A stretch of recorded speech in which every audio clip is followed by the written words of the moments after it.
과학의 힘 에너지 청혜쌤입니다. 자, 우리가 지난 시간에는 역학적 에너지라는 것을 공부했는데요. 자, 그렇다면 이 역학적 에너지를 가지고 우리 실생활에 가장 많이 이용하고 있는 에너지 형태의 하나인 전기 에너지라는 걸 만들어낼 수 있다고 하거든요. 그럼 어떻게 전기 에너지를 만들어낼 수 있는 건지 한번 살펴보도록 할게요. 자, 먼저 우리가 전류라고 한다면 전하의 흐름입니다 라고 해서 맞아요. 2학년 때 같이 공부를 했거든요. 잘 기억을 해주시고, 자, 그러면 실제로 자석을 운동시키고 혹은 위치를 바꿔주면 운동 에너지 더하기 위치 에너지, 즉 역학적 에너지가 실제로 전류라는 것을 만들어낸다고 해요. 정말 그런지 한번 살펴보도록 할게요. 그래서 선생님이 전류가 흐른다라는 걸 검사하는 기구를 우리 검유기라고 하는데 먼저 그거를 코일에 연결을 해놓은 거예요. 그래서 자석을 앞뒤로 움직이면서 전류가 흐른다면 여기에 바늘이 움직이게 되는 거죠.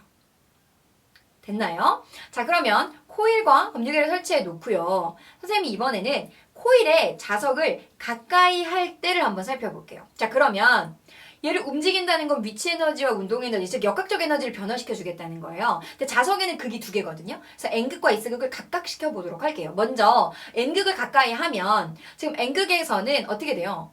그렇죠. 우리 자기력선 공부했죠. 자기력선, 이 코일 내부로 들어가는 자기력선이 점점 증가하게 되겠죠. 근데 어떤 현상이 있냐면 이 코일 안에 자기장의 변화가 생기면, 그러니까 들어오고 있는 자기장이 훨씬 많아지면 어떤 성질이 생기냐면 이 자기장의 변화를 방해하는 방향으로 전류가 흘러요.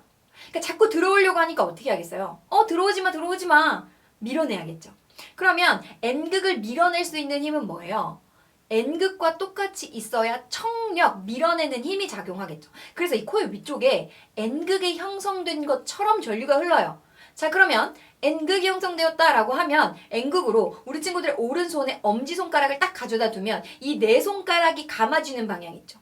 그 방향이 바로 코일에서 전류가 흐르는 방향이다라고 보시면 되는 거예요. 그럼 어떤 방향이에요?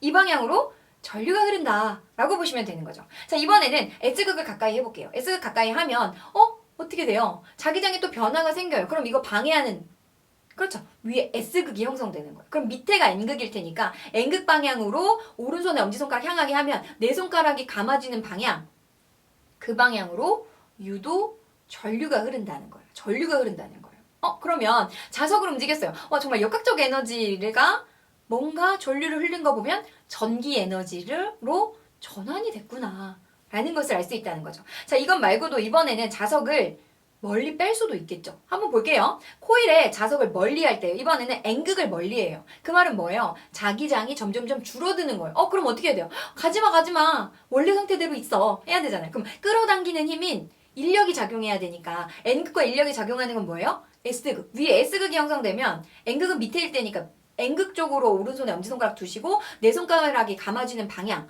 그 방향으로 전류가 흐른다는 거죠. 자, 이번에는 S극을 멀리하면 S극. 그럼 반대되는 N극이 위에 형성되겠죠. 맞나요? 그럼 N극으로 오른손에 엄지손가락 두시고 네 손가락이 감아지는 방향. 그 방향으로 유도 전류가 흐른다는 거죠. 자, 중요한 건 뭐예요? 자석의 역학적 에너지가, 즉 자석을 움직였더니 운동 에너지와 위치 에너지를 변화시켜 줬더니 역학적 에너지가 전기 에너지로 전환이 일어나더라 라는 것을 실제로 실험으로 확인할 수 있다라는 거죠. 됐나요? 자, 그러면 이런 도구는 무엇이 있을까? 바로 역학적 에너지를 이용해서 생활에 필요한 전기를 만들어내는 장치. 우리는 그것을 발전이라고 하고 그런 장치를 발전기라고 얘기합니다.